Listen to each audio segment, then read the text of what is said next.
नमस्कार, the angle में आप सभी का स्वागत है। इस वक्त की खास खबरें लेकर मैं हूं आपके साथ नीतू शर्मा। सबसे पहले नजर डालेंगे सुर्खियों पर। राष्ट्रीय पंचायती राज दिवस पर पीएम मोदी ने की सरपंचों से बातचीत, कहा कोरोना वायरस ने हमें आत्मनिर्भर बनने का दिया सबक। राजस्थान में कोरोना संक्रमितों की संख्या पहुंची 2000 के पार। देश में 24 घंटे में आए 1500 से ज्यादा मामले, आंकड़ा पहुंचा 23,000 के पार। प्रदेश में लॉकडाउन के चलते जरूरतमंदों की मदद के लिए आगे आने लगे लोग। जयपुर करी हाउस गरीब लोगों के लिए दे रही निःशुल्क भोजन। और जोधपुर के भोपालगढ़ में महात्मा गांधी जीवन दर्शन समिति बांट रही लोगों को बूंदी और नमकीन किट। उप जिला कलेक्टर ने की जमकर सराहना। प्रधानमंत्री नरेंद्र मोदी ने पंचायत दिवस के मौके पर देश के पंचायत प्रतिनिधियों के साथ बातचीत की, जिसमें उन्होंने कहा कि कोरोना वायरस ने हमारे सामने मुसीबतें खड़ी की है, लेकिन हमें आत्मनिर्भर बनने का सबक भी दिया है। गांवों की तारीफ करते हुए प्रधानमंत्री ने कहा कि गांव ने दुनिया को 2 गज की दूरी वाला संदेश दिया है। संबोधन के दौरान उन्होंने पूर्व प्रधानमंत्री राजीव गांधी का नाम लिए बिना कहा कि पहले 1 रुपए में से 15 पैसे गाँव में पहुंचा करते थे, लेकिन अब पूरे 100 पहुंच रहे हैं। प्रधानमंत्री ने कहा कि कोरोना महामारी ने हमारे लिए अलग अलग तरह की मुसीबतें खड़ी की हैं, लेकिन हमें एक नई शिक्षा भी दी है। कोरोना संकट ने अपना सबसे बड़ा संदेश सबक दिया है, हमें सिखाया है और एक प्रकार से हमें उस रास्ते पर चलने के लिए हमारा दिशा निर्देश किया है। भारत में आई खराब एंटीबॉडी टेस्ट किट को लेकर केंद्र सरकार ने बड़ा फैसला लिया है। केंद्रीय स्वास्थ्य मंत्री डॉक्टर हर्षवर्धन ने कहा कि उन्हें उनके संबंधित देशों को वापस किया जाएगा, जिसमें चीन भी शामिल है।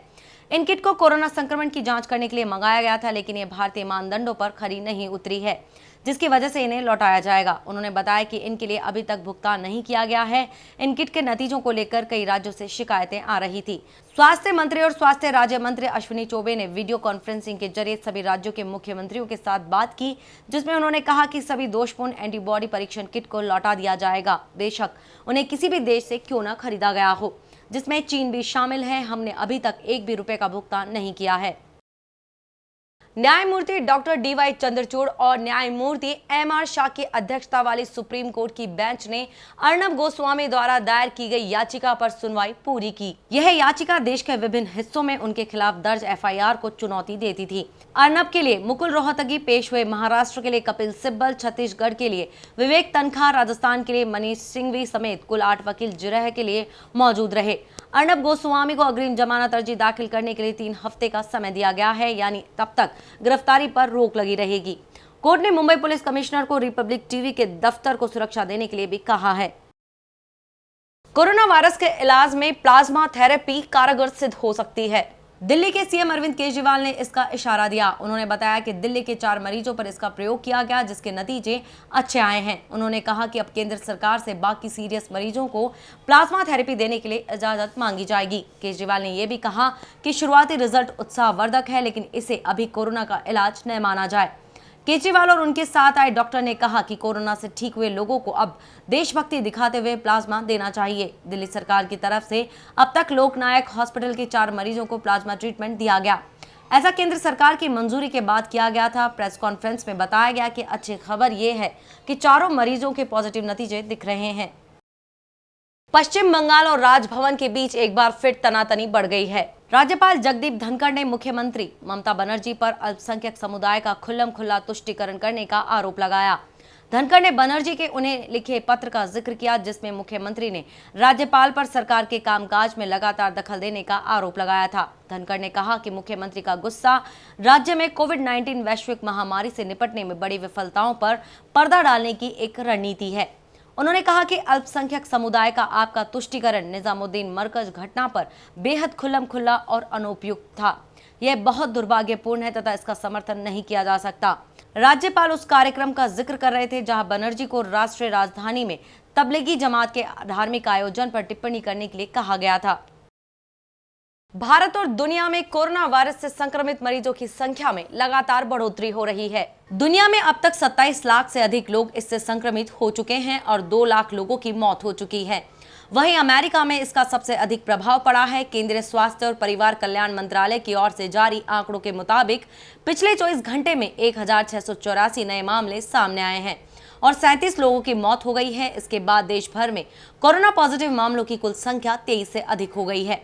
जिसमें 17,610 सक्रिय हैं और 4,749 लोग स्वस्थ हो चुके हैं या उन्हें अस्पताल से छुट्टी दे दी गई है और 718 से अधिक लोगों की मौत हो गई है। स्वास्थ्य मंत्रालय के सचिव लव अग्रवाल ने बताया कि कोरोना के मामले में हमारा रिकवरी रेट 20.57% रहा है। पिछले 28 दिनों में 15 जिलों में कोई नया केस नहीं आया है। उत्तर प्रदेश के रामपुर के टांडा थाना क्षेत्र में बच्चों को लेकर हुए विवाद के बाद दोनों पक्षों में जबरदस्त खूनी संघर्ष हो गया।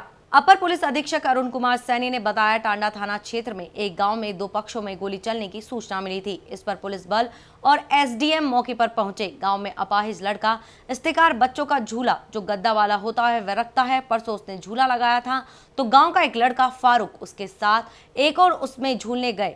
उसने कहा कि यह बच्चों के लिए है, बड़े रहने दो। फिर भी उन्होंने नहीं माना, उसने मना किया। इस पर विवाद हो गया। इसको लेकर दोनों पक्ष आमने सामने हो गए और फायरिंग में एक पक्ष से 5 लोग और दूसरे पक्ष से 4 लोग, कुल 9 लोग घायल हुए हैं। अस्पताल में इलाज के दौरान एक व्यक्ति की मृत्यु हो गई है। अभी दोनों पक्षों में किसी तरफ से तहरीर नहीं आई है, लेकिन घटना ऐसे समय में और इस तरह से हुई है जिसमें अतिशीघ्र गिरफ्तारी की जाएगी।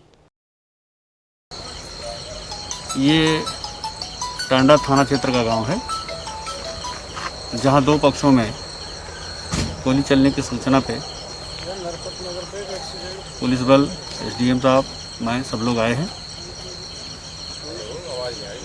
एक गांव में अपाहिज लड़का इस्तेकार है, वो बच्चों का झूला जो गद्दा वाला होता है वो रखता है। परसों उसने झूला लगाया था तो गांव का एक लड़का फारूक, उसके साथ एक और, उसमें झूलने गए तो उसने कहा ये बच्चों के लिए है, आप बड़े रहने दो। फिर भी उसने नहीं माना, फिर मना किया। तो उसके बाद कहा अच्छा ठीक है, आज और चला लो, फिर देखो कैसे घर चलाते हैं।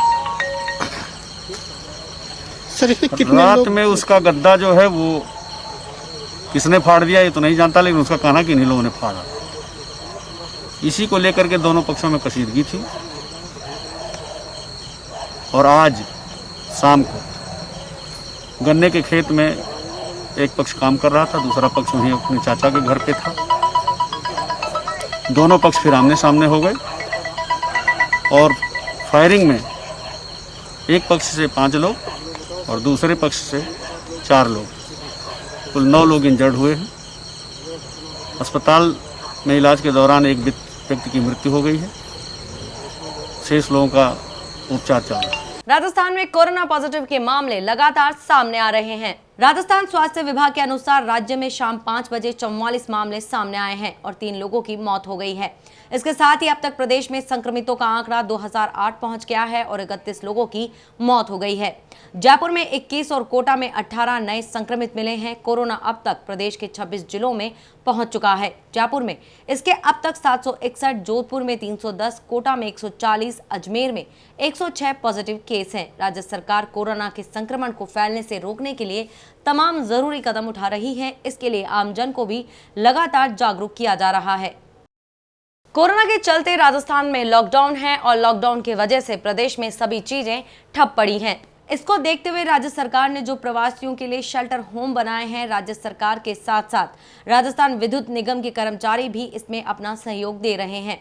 जयपुर के पंचवटी स्थित आदर्श विद्या मंदिर में प्रवासी लोगों के लिए बनाए शेल्टर होम में विद्युत विभाग के अधिशासी अभियंता राजेश गुप्ता के नेतृत्व में बिजली विभाग के अधिकारी कर्मचारी पिछले 20 से 25 दिन को सुबह नाश्ता और भोजन सामग्री का वितरण कर रहे हैं। मजे की बात यह है कि विद्युत विभाग के कर्मचारी अपना काम पूरा करके और अपने खर्चे पर यह सभी व्यवस्था कर रहे हैं। कनिष्ठ अभियंता हर्षित कुमार ने बताया कि ये पिछले 25-30 दिन से यह व्यवस्था निरंतर चल रही है। मैं आपको आपके चैनल के माध्यम से आपको बताना चाहता हूं कि हमारे बिजली विभाग के अधिशासी अभियंता अजमेरी श्री राजेश गुप्ता जी के नेतृत्व में ये मुहिम लगभग 25 दिन से चलाई जा रही है, जिसके अंतर्गत इसमें हमारे कुछ अधिकारी, कुछ कर्मचारी एवं उनके कुछ मित्र एवं रिश्तेदार शामिल हैं। और इसमें हम रोज प्रवासी जो शेल्टर होम में रह रहे हैं, इनको लगभग 200 से 250 लोगों को हम प्रतिदिन नाश्ते की व्यवस्था कराते हैं, जिसके अंदर शेल्टर होम के अंदर ही लगभग 150 लोग शेल्टर होम में रह रहे हैं। इसके अलावा जो बचे हुए हैं उनकी सूचना हमारे पास रहती है, तो हम उनको घर पे मौके पर उनके गंतव्य स्थान पर वो पैकेट 10-10, 15-15 के हिसाब से दे देते हैं। जैसे कि आप देख रहे हैं कि आज हमने मालपुओं की व्यवस्था कराई है, प्रतिदिन हम नाश्ते की बदल देते हैं। कैटेगरी, कभी पोहे, कभी चावल, कभी कचौरी, कभी समोसे, इस तरीके से। ये senior secondary school Adarsh Nagar Panchavati circle पे 140 लोग इसमें माइग्रेंट्स रुके हुए हैं फिलहाल। तो सुबह 7 बजे से इनकी दिनचर्या चालू होती है, जिसमें JVNL की टीम जो है लगातार अभी तक ब्रेकफास्ट की व्यवस्था संभाल रही है। भामाशाह से दिन का और शाम का भोजन दिया जा रहा है। वर्तमान में हमने सरकारी स्तर पे इसको चालू कर दिया और सुबह और शाम दोनों टाइम इनको 7 बजे से 9 बजे तक सुबह और शाम को 5 से 7 दोनों टाइम हमारे PTI जी योगा करा रहे हैं। और यूपी के इसमें 98 लोग हैं, MP के 31 हैं और बाकी 8-9 लोग यहाँ पे राजस्थान के रुके हुए हैं फिलहाल। एक पुरानी कहानी है कि एक बार किसी गांव में लगातार 15 साल तक सूखा पड़ने की भविष्यवाणी हुई। यह सुनकर गांव के सभी लोग दूसरे गांवों में जाने लगे, लेकिन एक किसान डटा रहा और खेत में हल जोतने लगा। गांव वालों ने उससे पूछा भी कि भाई तुम ऐसा क्यों कर रहे हो जबकि अगले 15 साल तक सूखा पड़ने वाला है। तो किसान ने मुस्कुराते हुए जवाब दिया, वह ऐसा इसलिए कर रहा है ताकि इन 15 सालों में कहीं वह खेती करना न भूल जाए, और यदि ऐसा हुआ तो वह अपने बच्चों का भला क्या सिखाएगा। कुछ ऐसी स्थिति राजस्थान के लोक कलाकारों की भी है। इस लॉकडाउन के चलते सभी सांस्कृतिक कार्यक्रमों पर भी रोक लगी हुई है। ऐसे में इन कलाकारों के सामने भी रोजी रोटी का संकट खड़ा हो गया है। वहीं इस मुश्किल घड़ी में अपनी लोक कला और संस्कृति को बचाने के लिए कमला सपेरा लॉकडाउन के दौरान घर पर ही अपने बच्चों को रिहर्सल करवा रही है और खुद भी कर रही है, ताकि जब यह लॉकडाउन का साया देश से हटे और जिंदगी फिर से सामान्य हो जाए। स्थिति सामान्य होने के बाद आयोजित होने वाले सांस्कृतिक कार्यक्रमों में वे और उनके बच्चे पहले जैसे जोश के साथ अपनी कला से लोगों का दिल जीत सके। कमला सपेरा का यह भी कहना है कि गहलोत सरकार वैसे तो सभी लोगों का ध्यान रख रही है, लेकिन इन सबके बीच उन्हें लोक कलाकारों और उनकी कला का भी ध्यान रखना चाहिए ताकि राजस्थान की यह विरासत बनी रहे। नमस्कार, मैं विनोद नाथ सपेरा। नमस्कार, मैं भूमिका सपेरा। नमस्कार, मैं कमली सपेरा। जैसा कि लॉकडाउन चल रहा है, आप लोग सबको पता है, हम लोग सब घर में हैं और सब कलाकार अपने अपने घरों के अंदर हैं। जैसा कि सब कलाकार रोज़ कमाते हैं, रोज़ खाते हैं। थोड़ा सा दुख की घड़ी में कुछ कलाकार परेशान है, तो सरकार से मैं ये निवेदन करूँगा कि सभी कलाकारों की हेल्प करे सरकार। लॉकडाउन में जयपुर करी हाउस वैशाली नगर गरीब और जरूरतमंद लोगों को निःशुल्क भोजन वितरण कर रहा है। वैशाली नगर में सामुदायिक भवन के पास में यह रेस्टोरेंट है, जहां प्रतिदिन 1000 लोगों के लिए भोजन के पैकेट बनाए जाते हैं, वह भी निःशुल्क। किसी भी प्रकार का कोई शुल्क नहीं लिया जाता। यहां से SMS हॉस्पिटल एवं जनाना हॉस्पिटल और वैशाली के आसपास के एरिया एवं कच्ची बस्तियों में भी निःशुल्क भोजन के पैकेट उपलब्ध कराए जाते हैं। मुख्यमंत्री अशोक गहलोत की पहल के बाद से जयपुर करी हाउस निरंतर इसी सेवा भाव में लगा हुआ है। जयपुर करी हाउस के मालिक देवेंद्र सिंह सोलंकी, ललित सोनी व शेर सिंह शेखावत के नेतृत्व में प्रतिदिन सुबह और शाम यहां पर जरूरतमंद लोगों के लिए निःशुल्क भोजन उपलब्ध कराया जाता है कि कोई भी व्यक्ति किसी भी सूरत में भूखा न रहे। और इस मुहिम के तहत जयपुर करी हाउस अपना काम कर रहा है।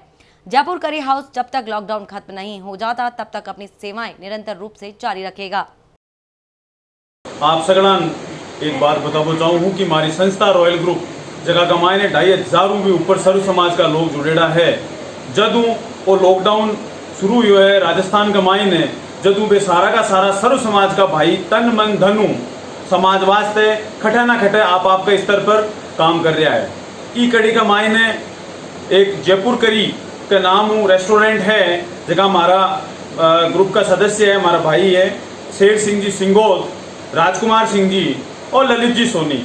बा लोगों को जदू लॉकडाउन शुरू हुआ है जदू ले और आज तक बे डेली करीबन 1000 ऊपर लोगों वास्ते खानों बना रहे हैं और 1000 ऊपर लोगों वास्ते बे डेली खानों वितरित करें, चाहे वो जनाना हॉस्पिटल हो, चाहे वो वैशाली नगर का आसपास को एरिया हो, चाहे वो वैशाली पुलिस थानों हो। मैं ये वास्ते जयपुर करी हाउस की समस्त टीम में रॉयल ग्रुप की तरफ साधुवाद देवो चाहूँ हूँ। और जखा रॉयल ग्रुप का जो भी सर्व समाज का भाई हमारे ग्रुप को मायने जुड़ेड़ा है, वे आपके स्तर पर जो वो सामाजिक कार्य कर रहा है, बन सगड़ान मैं साधुवाद देवो चाहूँ हूँ। बहुत बहुत धन्यवाद। जय हिंद, जय भारत। कोरोना वायरस के कारण पूरे देश में लॉकडाउन है और लॉकडाउन की वजह से लोगों के काम धंधे बंद हो गए हैं। लोगों के सामने रोजगार छिनने का डर सताने लगा है। इससे प्रभावित हुए गरीब, असहाय व जरूरतमंद लोगों की मदद के लिए लोग आगे आ रहे हैं। हर कोई अपने स्तर पर इनकी मदद कर रहा है। मुख्यमंत्री अशोक गहलोत ने कहा था कि कोई भी व्यक्ति आपके आसपास भूखा न सोए। इसको ध्यान में रखते हुए व्हाट्सएप एक ग्रुप बनाया गया, सेवा ग्रुप भोपालगढ़। ग्रुप मेंबर के सहयोग से जोधपुर के भोपालगढ़ कस्बे में जरूरतमंद लोगों के लिए बूंदी व नमकीन किट वितरित किए गए। युवा सामाजिक कार्यकर्ता महेंद्र प्रताप देवड़ा ने बताया कि महात्मा गांधी जीवन दर्शन समिति जिला समन्वयक शिवकरण सैनी की अगुवाई में गरीबों, असहायों और जरूरतमंदों के साथ ही वेलनेस सेंटरों पर रहने वाले लोगों के लिए पौष्टिक भोजन उपलब्ध करवाने के लिए उनके साथियों के ग्रुप भोपालगढ़ के भामाशाहों व कार्यकर्ताओं के सहयोग से नुक्ति के व्यंजन व नमकीन बनाकर वितरित की गई।